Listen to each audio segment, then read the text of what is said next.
Hello guys, so welcome back to our third lecture. In that lecture, we're gonna, use the drift velocity that we derived, last video, to drive expression for the drift current and also the conductivity or the resistivity of the silicon, whether it's doped or not. So to do that, we're going to assume a sample of silicon like the one that we see here in this figure, okay? This sample has a width W, as you see here, W,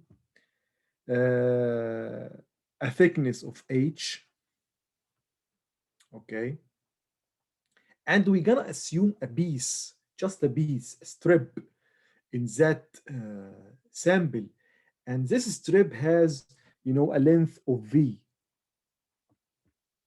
the drift velocity. So the length itself of that piece, equal to the drift velocity of that sample. For example, the drift velocity is 1, meter per second. Okay, so this strip will be equal to 1 meter, for example. Okay, if the velocity is the drift velocity, for example, it's 5, meters per second. So this strip will be 5 meters. Just exaggerating examples, but to get the idea. Good.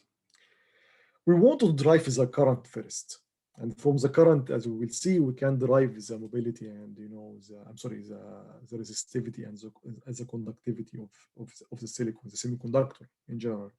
Okay. So what is the definition of current?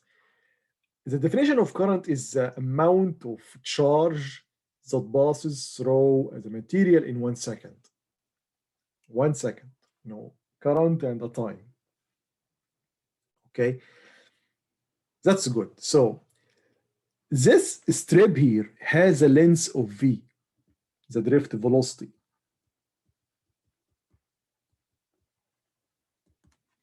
Which is the velocity of the charges, the average velocity of the charges, the carriers, either holes or electrons. In that particular example, we're gonna assume that this is N-type material, N-type sample. But the same steps can be applied. So for this, we're gonna derive an expression for the current of the electron carriers or the negative carriers. But we can use the same steps with very minor changes to get the current in a B-type sample. Okay. Good. So the width or the length of this strip is equal to V, the drift velocity. Okay. So basically, we said that the current is the amount of charge that passes through the material in 1 second. That's good. So this is, this strip has a length of V, which is meter per second. Okay.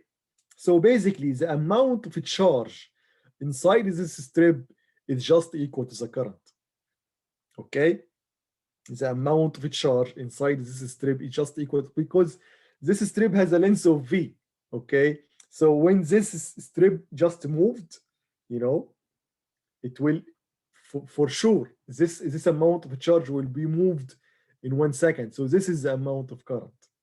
Okay, this is exactly the current. So basically, if we calculate the amount of charge inside this strip, this will be equal to the current. So let's write this down.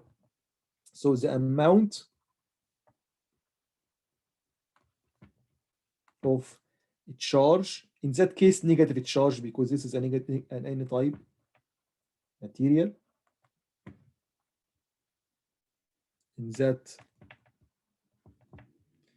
V length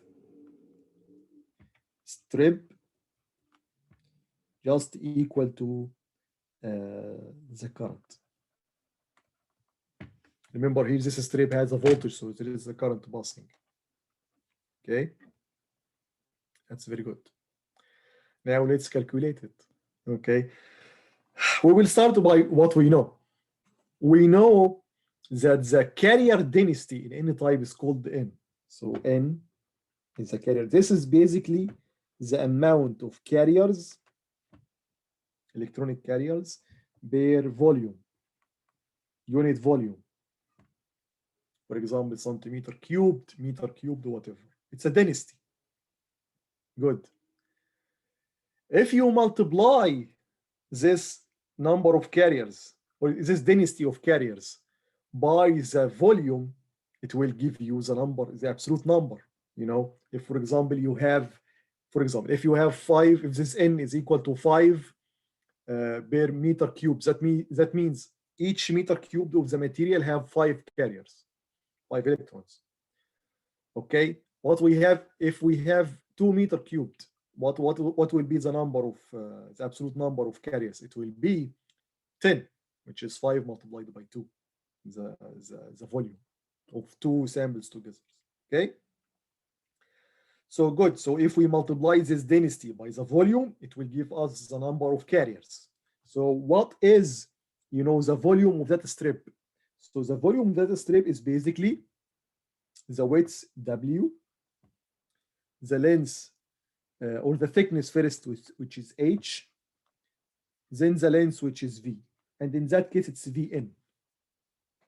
So this is the width. This is thickness. And this is the length of the strip. Good. So n multiplied by this WHVN will give us the amount, the number of carriers, 5, 10, you know, million, whatever. But this is not a charge. Remember, a charge is measured in coulombs. Okay. So basically, this is the number of, so for the one charge is 1 electron, right? And 1 electron is Q, which is 1.6 10 to the power minus 19.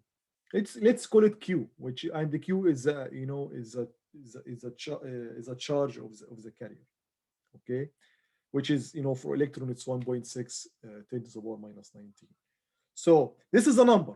For example, 5, 10, but this is not a charge. If we multiply this by the charge, then this will give you the amount of a charge that we asked for in the beginning. We said that if we calculate the amount of a charge inside this strip, then we will get the current. Okay, and the amount of a charge is the charge per carrier is minus Q. So minus Q, and the negative and positive here is important. Okay, so I, and in that case it's called IN because this is the electron current. This is the electron current is equal to minus Qn, and then the volume of the strip, which is WHVN. Good. We knew from the last slide that Vn, the drift velocity, is equal for the electrons, is equal to mu n E. So we know that Vn equal to minus mu n E. The electric field. The electric field again is easily calculated by dividing, you know, the voltage across the voltage difference across the sample by the length of the sample. So from that, we can write In as minus Q N W H, then minus mu n E. Minus basically will go with the minus. So this will be Q N W H mu n E. Okay, and this is basically, you know, the current due to the electron carriers. Okay, that's it. But we usually prefer the current density because it's more normalized. Because if we look at the equation here, the expression here, the expression depends on the geometry of the sample. If it's, you know, the volume will change if it's not rectangular, for example, you know, if it's cylindrical or whatever, like a wire. So we usually prefer to normalize or to make our expression, you know, independent of the geometry. Okay.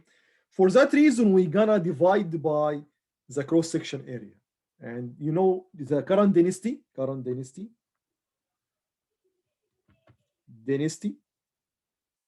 J, and in that case it's Jn equal to the current, and in that case is In over A, which is the cross-section area.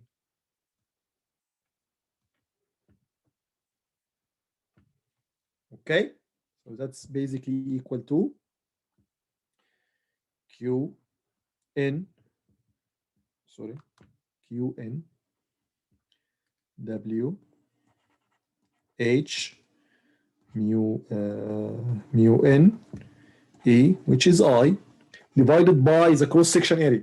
Where is the cross-section area? It's that one, which is W multiplied by H. So W and H will just go with each other. So basically at the end, Jn equal to Qn mu n E. And that's it. So the current density inside any semiconductor material is given by this expression, Gn equal to Qn mu n E. Just one further step and we get the conductivity. If you guys study electric field theory, you know that J in general, the current density, is equal to the conductivity of the material sigma multiplied by the electric field. This is from electric field theory. Okay, that's it. So this is what we have here. We have J, we have E. So this is basically sigma, and in that case it's sigma n. So sigma n is the conductivity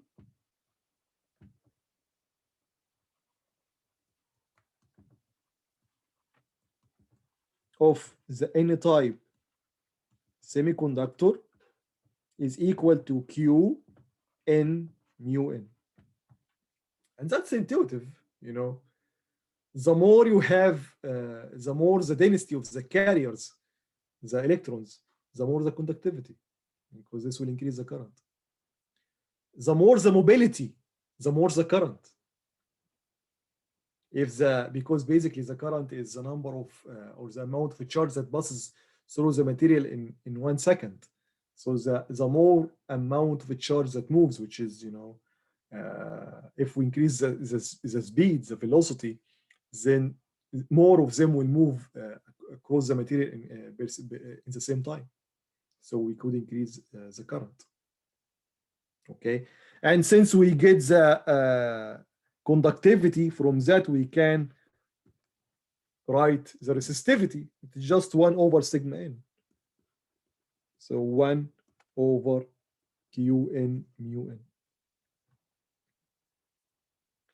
Can we do the same for B-type? Yes, you just follow the same steps. So for B-type materials,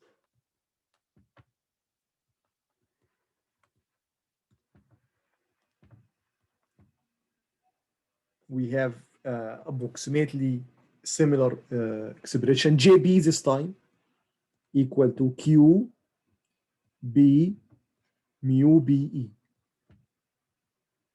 So sigma B is equal to Q B. I'm sorry, here is mu B, not mu N, of course.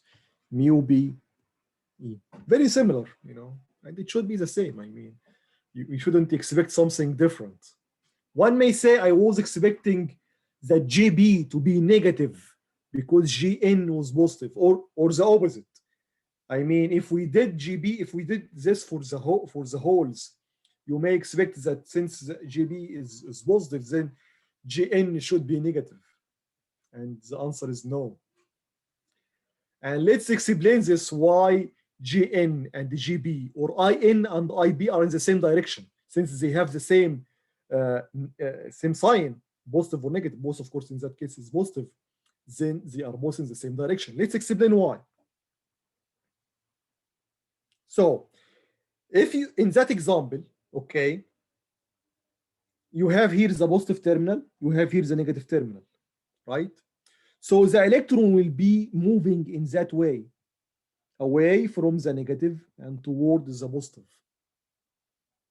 And you know the current that due to electrons will be moving in opposite direction. So usually the current is opposite to the direction of the electrons. So In will be in that direction.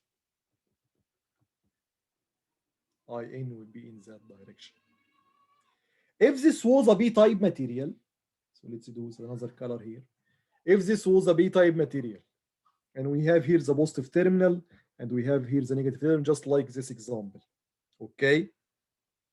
So holes in the opposite, because they are positive charged, you move towards the negative terminal. So holes will be moving in that direction.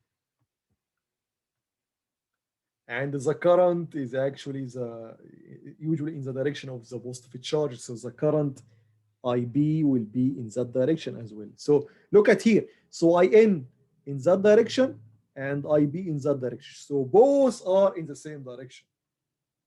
Okay. And you shouldn't expect that the two currents are opposite. If they are opposite, they will cancel each other. So there is no use of semiconductors. Okay. So that's basically, a derivation for Gn and Gb. Now let's assume general case. If we have a sample that has both doping at the same time, and that might happen, that's it's not an imaginary example. You might have a sample that have both dopings. I mean, you dope it with some phosphorus, and you dope it at the same time with some boron, for example. Okay, and basically which is bigger will determine if it's at the end N type or B type. Okay, so for that general case, generally,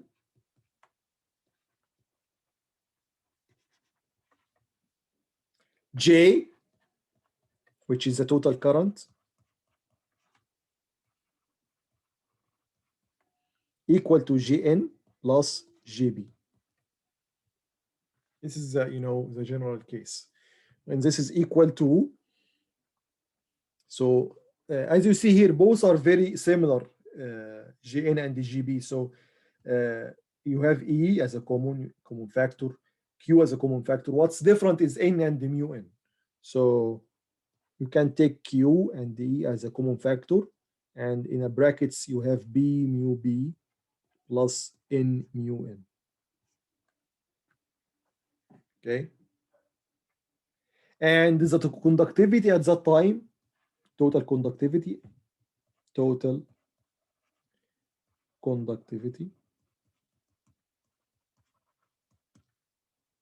is equal to, again, sigma N plus sigma B.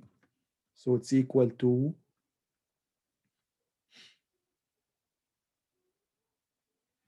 I'm sorry, here is there is no E. I'm just very sorry for this.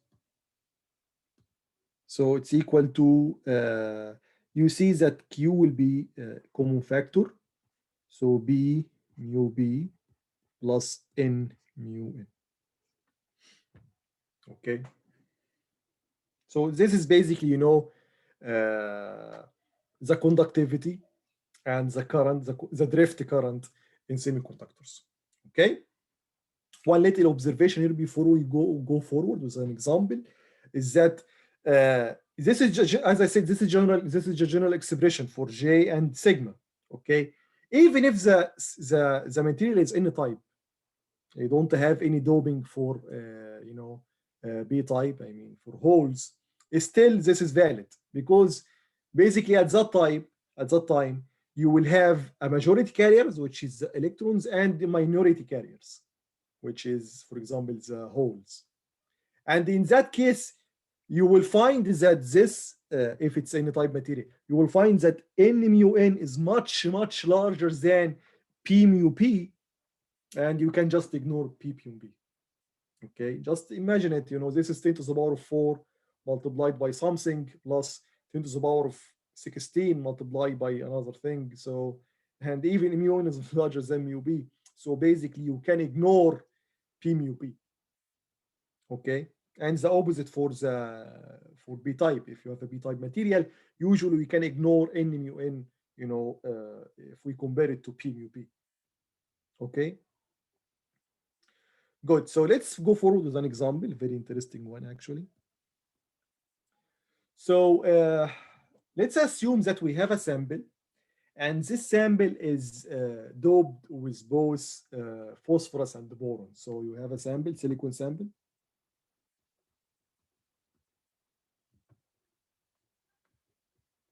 Doped with both phosphorus and boron. You have both, okay? And let's assume that P or Nd is equal to, let me get it for you, 10 to the power of 10. Okay. So the question at that case here is that find Na such that In equal to Id. So find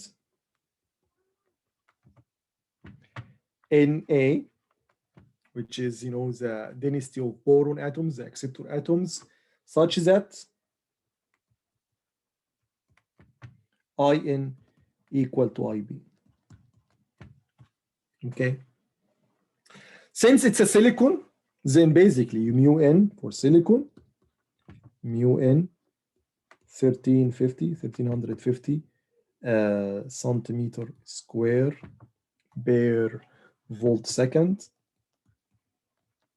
and mu b is 450 centimeter square per volt second. Of course, in the exam or a quiz or whatever, I will give you these numbers, so don't worry about it. Don't try to memorize. And of course, Ni for silicon is equal to 10 to the power of 10 carrier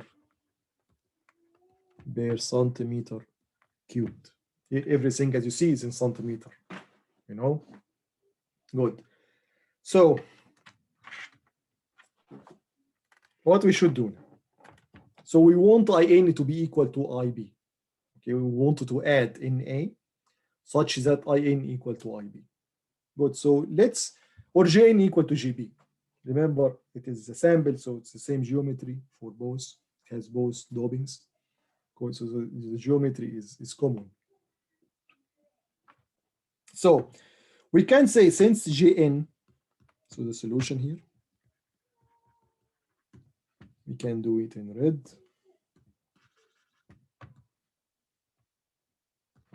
So the solution here, since Jn equal to Jb, we can get something out of that. So Jn is Q n mu n E equal to Jb is Q p mu p E. So E will go with E, Q will go with Q. So from that, we can get that n mu n equal to p mu p. Okay, very good. Now, what we do next? We have also that Ni square equal to Nb. There is no running away from this. Okay, this is proved fact that all the time Ni equal to Np. Okay. Of course, for N type, N will go up, B go down. So this increase and decrease will cancel each other. So Ni is still constant. Okay. For B type, we have the opposite, still Ni constant. Okay. So here from those, you have two equations and two unknowns. So this is equation 1. Remember, mu n is known, mu b is known, nb are not known. Ni is unknown. I'm sorry, is known, 10 to the power of 10. So nb is unknown. So this is number 2. So from 1 and 2, we can get n and b. From 1 and 2, we can get b and n. So basically, B is 1.6 10 to the power of 10. So we can get B equal to 1.68 10 to the power of 10.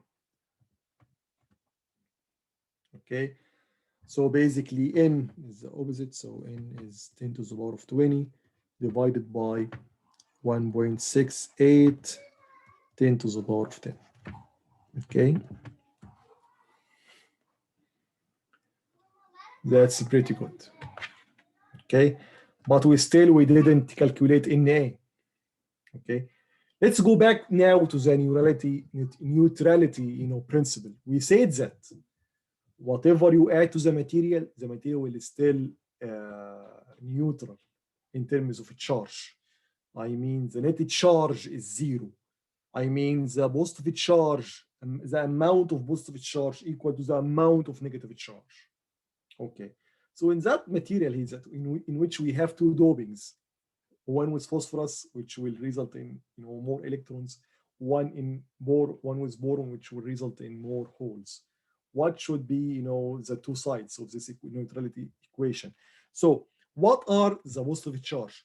The positive charge, we have positive ions and we have positive cations. The positive ions are Nd,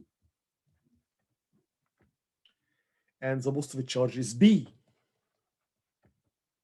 This is the density of donors and the density of holes. What are the negative charge? Cr. Na, the acceptor atoms, and N. We have N here, we have B, so this is known. This is known. Nd is known. We can get Na. So from that, Na is equal to 2.084 10 to the power of 10. Okay, that was very good example actually. Okay, you see that yes, you can do both doping at the same time. You can even control the doping such that the total current come from equal components. I mean the current of the positive charge equal to the current of the negative charge. Okay, and to do that, we actually increase a little bit, the amount of the positive charge holes. If you look here, that the positive charge is 1.68 10 to the power of 10. Okay, and that means that we should decrease in a little bit, such that when we multiply them to each other, will give us Ni square, which is 10 to the power of 20. Okay, so and that's why, because mu b is less than mu n. That's what makes us to compensate for such a decrease in mobility. We increase a little bit the number of holes rather than the number of electrons, so such that we get equal currents. Okay, guys. So see you next time.